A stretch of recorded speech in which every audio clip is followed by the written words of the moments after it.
Hey guys, in this quick tutorial, I'm going to show you how to make YouTube automatically play next video. If you find this video helpful, please consider to like this video and subscribe to my channel. In saying that, let's just jump straight into the video. Okay, so the best way to do this is to open up that video. Now, I'm just going to pause this for this tutorial.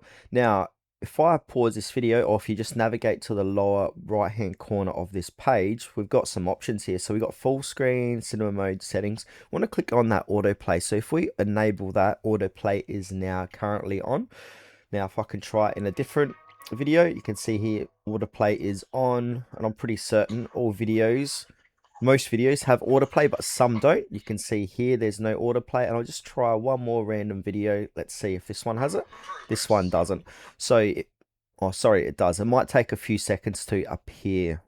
Now, if you don't see it, just go ahead and do a hard refresh on your video page, and then press play. I'm gonna pause it, and here it is again.